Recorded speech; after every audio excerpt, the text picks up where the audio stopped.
Bonjour Monsieur Besson, vous connaissez Anis Arbib, vous avez entendu parler de cette affaire. Quel est votre point de vue? D'abord, mon point de vue, c'est que je voudrais connaître l'exacte vérité. Je ne mets pas en cause son témoignage, il paraît extrêmement sincère, et des bavures, des fautes, des erreurs, ça peut arriver.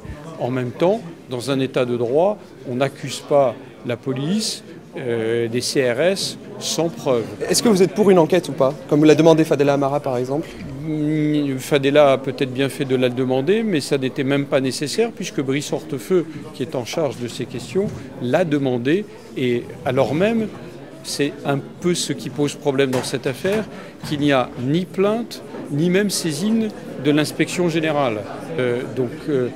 On se serait attendu, moi je trouverais bien que ce jeune étudiant, s'il est sincère, et je veux bien le croire, soit porte plainte, soit au moins saisisse l'inspection générale. Il a dit face à nos caméras qu'un membre de votre cabinet l'avait contacté. Est-ce que vous confirmez ou non cette information?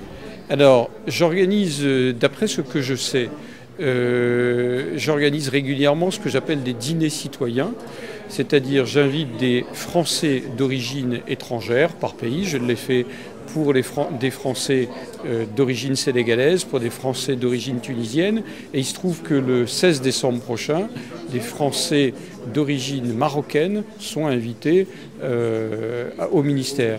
J'essaie de valoriser l'intégration réussie des entrepreneurs, des artistes, des intellectuels. Donc vous essayez d'inviter Anis. Et j'allais y venir.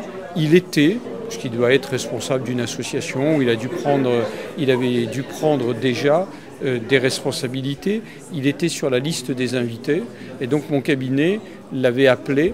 La personne qui l'a appelé, j'ai demandé, elle aurait très bien pu l'appeler pour savoir ce qui s'était passé, etc. Ça ne m'aurait pas posé de problème.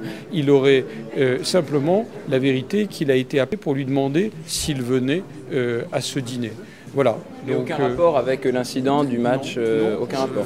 Aucun rapport, mais il m'est arrivé de discuter avec des jeunes. Mais là, comme c'est clairement la police qui est mise en cause, ça relève du ministre de l'Intérieur. Et vous, après, sur un jugement personnel, vous êtes ministre de l'Identité nationale, est-ce que vous pensez qu'un policier qui traite de sale arabe un jeune Français, est-ce que vous pensez que c'est contraire aux principes républicains de la France?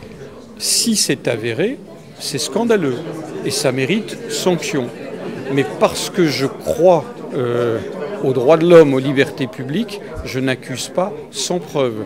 Et l'enquête qu'a demandé Brice Hortefeux doit permettre de vérifier si ces affirmations, que je ne mets pas en cause, mais qu'elles doivent être étayées, sont avérées.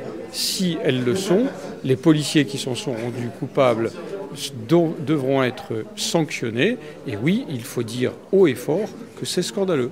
Voilà. Merci beaucoup, Monsieur Besson. Merci.